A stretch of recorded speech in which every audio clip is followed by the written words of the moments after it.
Okay. So it looks like I was on mute. I was saying hello to everyone. Welcome to the UK Podcast Consumer Report 2025. My name is Gabriel Soto, and I am a senior director at Edison Research. Today, we are going to break down the latest trends on UK podcast consumption. We at Edison sourced insights from various studies, some never before seen and others already published, and we compiled them all into one report for you. Why, you might ask? Well, my friends, each year that passes, we dive deeper and deeper into this age of dataism. Nothing is left to guessing anymore. What color should the my soda can be if I'm a soda company? What music should I play on my podcast as my intro music? Companies and stakeholders will hesitate to decide without data. It's called being data confident, and that's what we're looking to do today.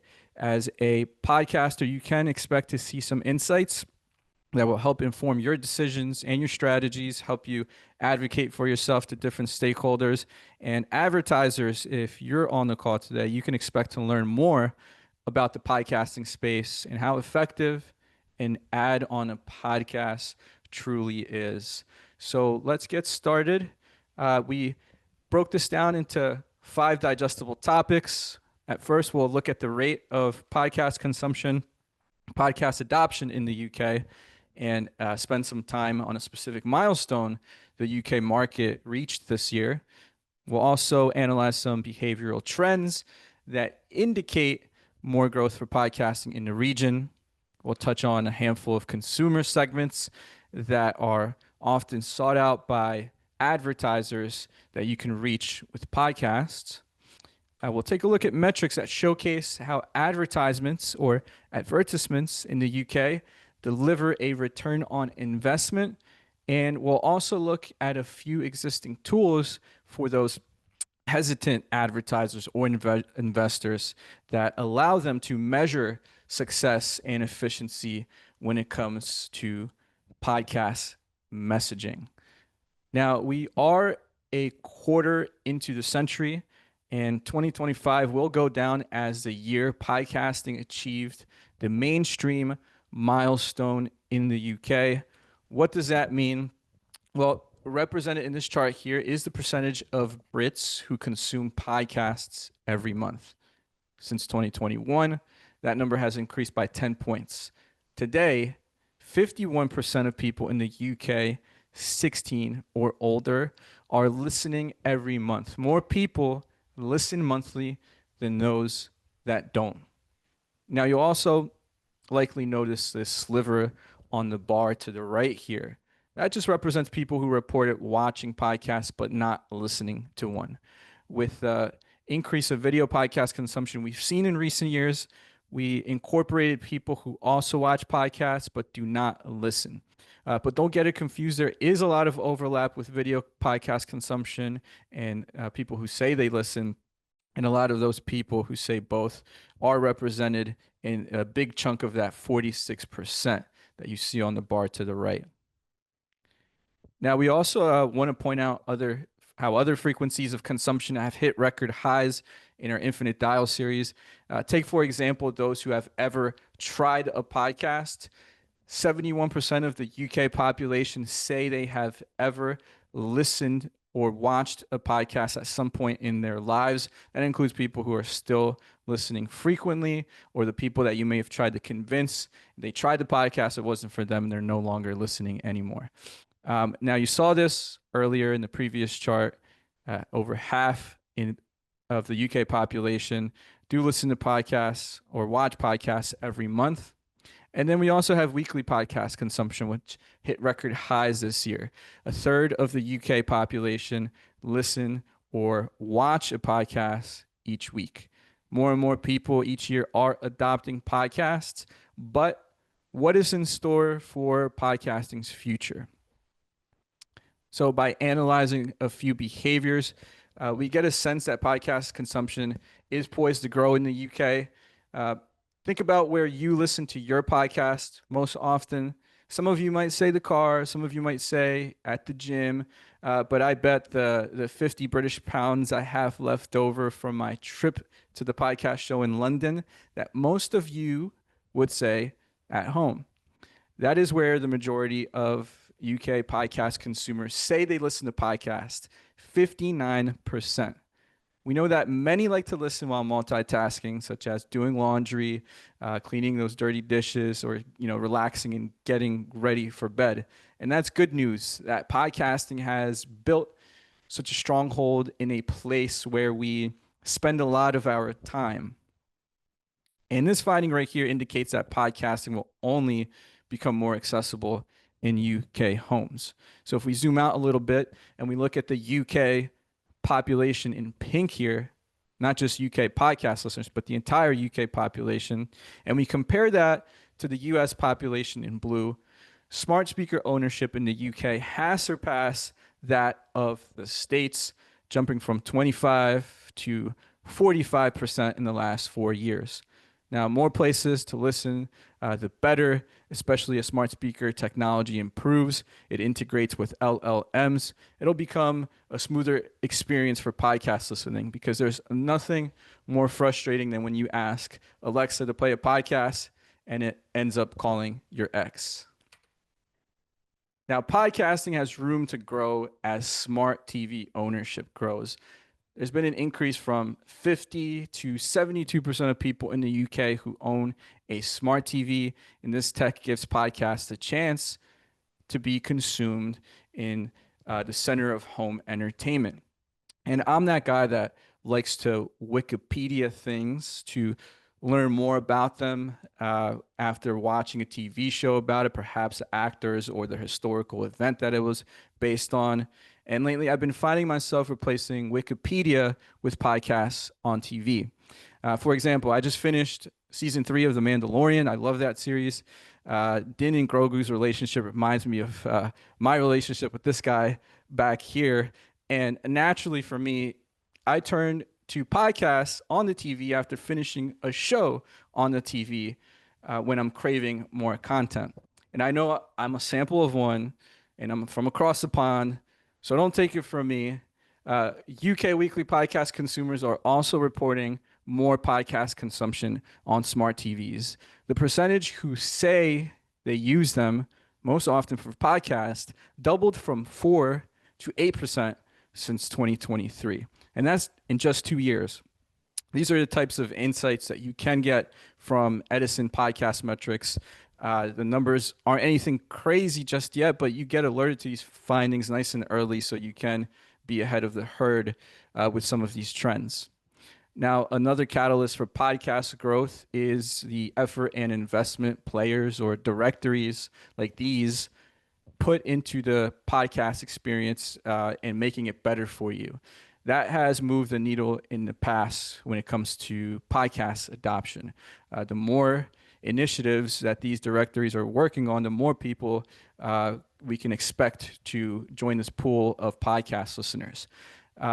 Now, in recent years, we've seen Spotify put more effort into video podcasting. YouTube has made it easier for podcasters to integrate RSS feeds onto their platform. BBC Sounds has opened up and started promoting other types of podcasts beyond the BBC on their platform. Apple Podcasts has recently renovated their user interface, making it for a better experience for its listeners. And here is the current landscape when it comes to what people are using in the UK for podcasts right now. Spotify is used most often, followed by YouTube. But the more these players compete for consumers and your attention, the more we can expect people to listen.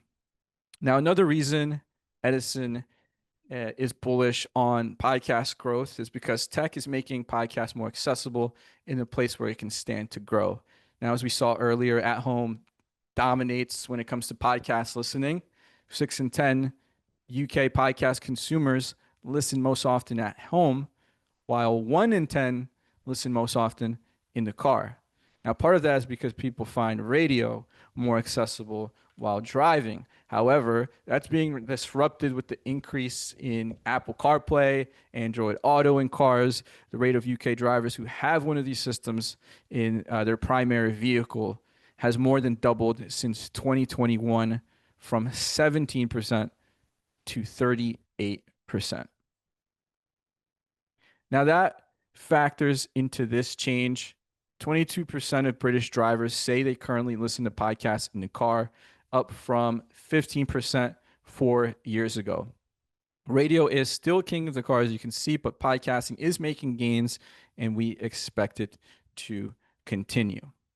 Now, a lot of these insights, by the way, are available in our insights letter, which you can subscribe to. Maybe someone from the Edison research team can drop it in the chat, a link to subscribe to the insights letter.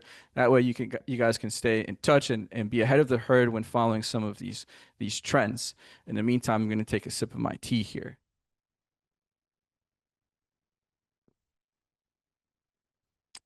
Okay. Now, with all the adoption that has occurred that we've seen in previous slides, the medium does reach segments long sought after by advertisers. And here's proof of that. Let's start generationally. Nearly 2/3 of 16 to 34-year-olds are monthly podcast consumers. That's the largest rate of consumption out of any age group, 16 and older. And among 35 to 54-year-olds, a cohort that happens to be in their prime spending years, the majority are also listening or watching podcasts. These two groups, by the way, surpassed in the last 4 years that mainstream threshold, or that 50% threshold we discussed earlier. Again, that was in the last 4 years. Now, don't underestimate the 55 plus group. Although the rate of consumption is a little lower, still significant. 38% are tuning into podcasts monthly, and these are some of the groups. This is a group that has a lot of experience, that has accumulated a lot of wealth, is also known for purchasing products and other services, often sought after by different advertisers as well. So podcasting is also a great way to connect with Brits of different ethnic backgrounds. So compared to those who do not listen to podcasts every month, UK podcast consumers are twice as likely to identify with a non-white ethnic group, Asian, Black, mixed, or some other ethnic background.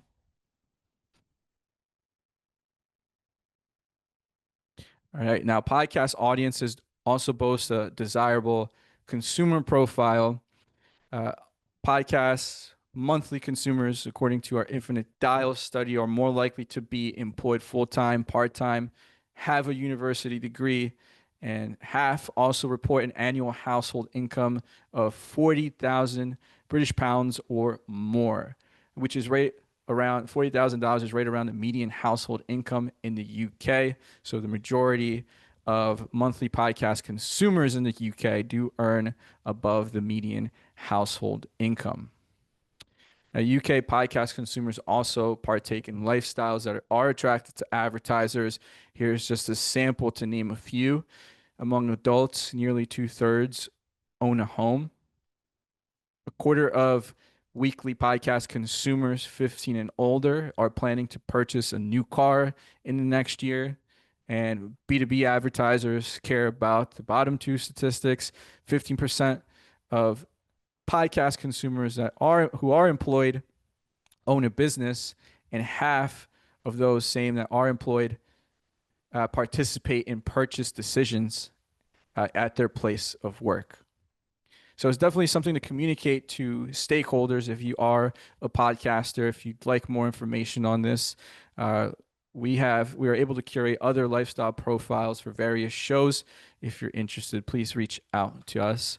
Now, that is not the only reason advertisers should be looking into podcasting. We've also measured strong returns on ads.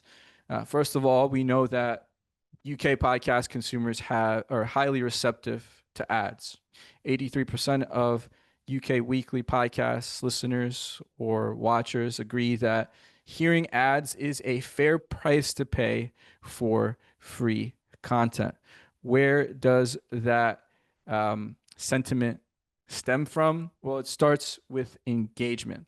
We spoke with podcast fans in the US, those who rated themselves 5 or higher on the 10-point scale of fandom towards a podcast or the medium itself to understand their psychology. And one quote that truly embodies the listening experience is this one from Katie. When I'm watching a TV show, I'm a spectator. But with a podcast, I feel like I become a part of the conversation. In that same study, we found that that level of engagement often turns into community, identity, and then a lifestyle that centers around a podcast, especially with niche shows. One example of the power of niche topics are these 4 podcasts right here that focus on a particular team in the Premier League.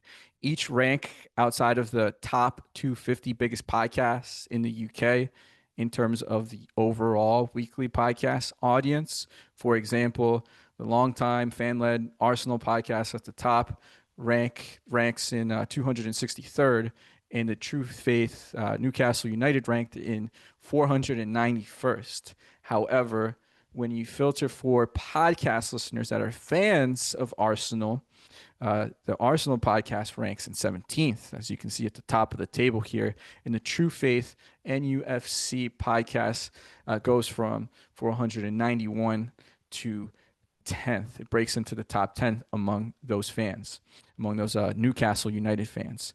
Now, this is such an incredible finding because the top 10, the top 20, it's usually reserved for podcast shows that you've heard of, like huge shows like Joe Rogan, the Diary of a CEO, The Rest is Politics. But a niche podcast like the True Faith Newcastle United can go a long way among niche audiences. That represents the power of podcasting when it comes to reaching those niche audiences. So this is one of the reasons, right? The niche audiences, the fact that podcasts can create communities, lifestyles, and the fact that they are so engaging, as Katie has said, this is one of the reasons why podcasting has the power to transform the opinions of their listeners. For a brand like this, in this Lyft study that we conducted, we interviewed audiences of podcasts that were preparing to run an ad campaign of an online travel experience brand.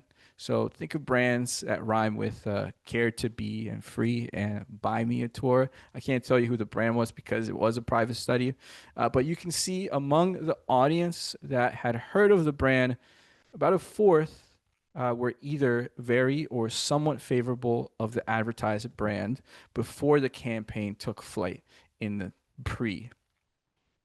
Now, twice as many listeners found their competitors favorable in the pre. However, when you fast forward a few weeks later, post-campaign favorability catapults way past the competitors, and even those who found an advertising brand unfavorable at the top right in orange were cut in half. Listeners are telling us in this survey that podcasts have the power to turn haters into fans.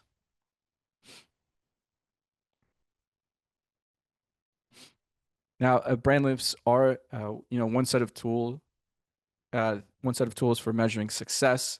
There are many others out there, and there are also many tools to help advertisers plan buys as well.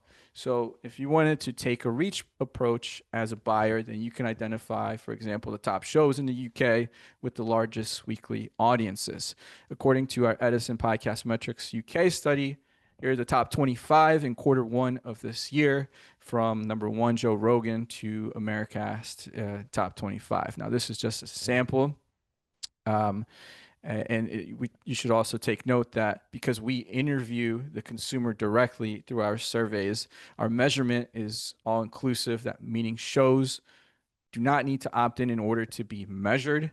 Every show gets counted, whether consumers are listening on YouTube, Spotify, BBC Sounds, or anywhere podcasts are available. It also helps us, it also allows us to bypass that murky and tricky download metric. Instead of having to compare, a YouTube view to an Apple Podcast download, we take a very singular and uniform metric, which is self-reported listening from the listeners themselves. Now, let's say as an advertiser, reach does not matter to you, and instead you would like to be efficient with with your messaging, and you only want to reach a certain type of person, a certain type of podcast listener. Let's say you're Formula One who is trying to reach the Gen Z audience in the UK. What we could do at Edison is help you determine which shows in the UK have the highest concentration of Gen Z, or in this case, 15 to 28 year olds. Pitch side, not my bag. Cancel are some of the shows with the highest concentration of this age group. 95% of the pitch side audience, for example, are Gen Z. And you can do this with other demographics as well. Advertisers who are hesitant should know that there are tools that help their campaigns be more targetable. If you're interested in one show in particular, you can easily find which podcast consumer segment ranks best. This is an example of what our dashboard for Edison Podcast Metrics looks like. You can see a show profile to the left for this particular show, Jack Mate's Happy Hour. But I'd like to draw your attention to the box on the right here. You can see that Jack Mate's Happy Hour ranks in 40th overall among UK weekly podcast listeners. However, among 18 to 24-year-olds, it punches above its weight and ranks 11th. It also ranks 11th among students 18 and older, which is an ideal partnership for advertisers looking to connect with university students, for example. Just one way that we're looking to bring in more advertisers into the podcasting space. Another popular question that comes up with advertisers is if they can reach the US market by advertising on UK shows. And the answer is yes. Looking at our data from Edison Podcast Metrics US now, UK based shows in the US, we define UK based shows as those that are hosted by someone from the UK or produced by a UK organization. And here are the top 10. When you combine all of these UK based shows, they reach an unduplicated audience of 2.3 million Americans each week. The bonus here is that these are also popular in the UK. So if an advertiser is already looking to advertise with these shows in the UK, they also have the potential to reach the American audience.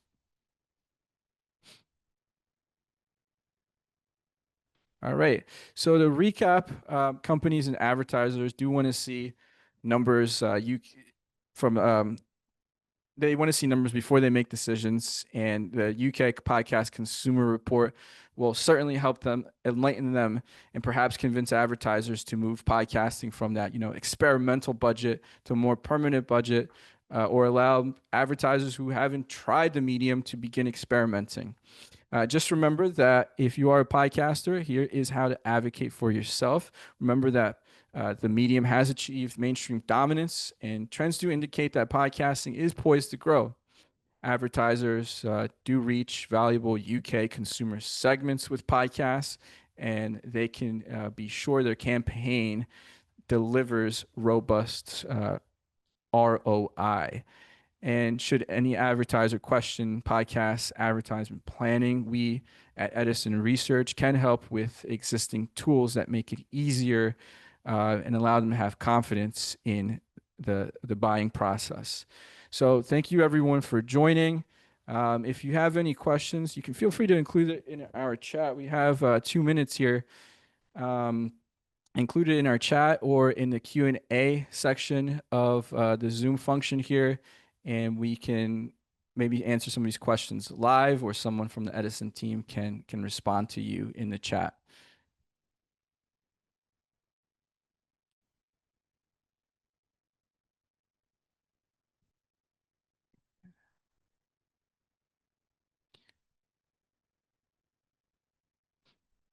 Just wait for if there are any questions. One of the things, again, we'd like to do at Edison is post weekly insights. The team here at Edison just dropped that into the chat. We are always looking for ideas, and if you have any interest in a particular insight, feel free to send us a message or ask us, I'd be interested in this. Many times our ideas for insights letters come from a conversation at dinner at a podcast conference, or a message that you guys sent to us. So we are constantly looking for inspiration. And the presentation, by the way, will be available by the end of the day. You'll be able to download this. You'll get an email for it, and you will also be able to download it on edisonresearch.com.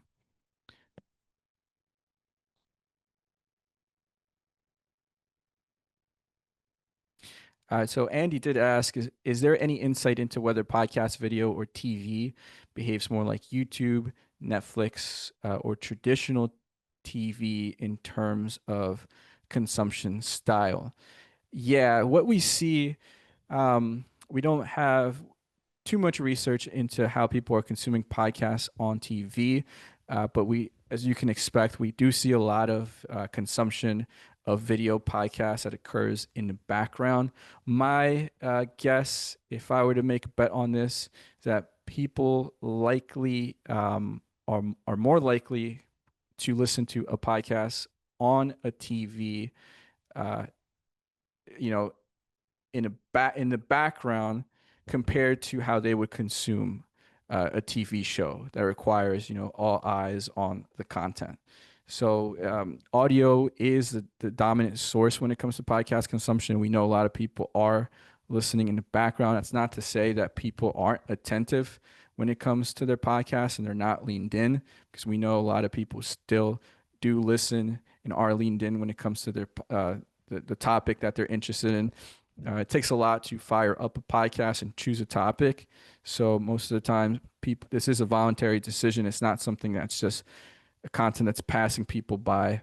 But to answer your question, Andy, yes, we can probably expect that listeners are also consuming podcasts in the background, using a lot of video-friendly platforms like YouTube.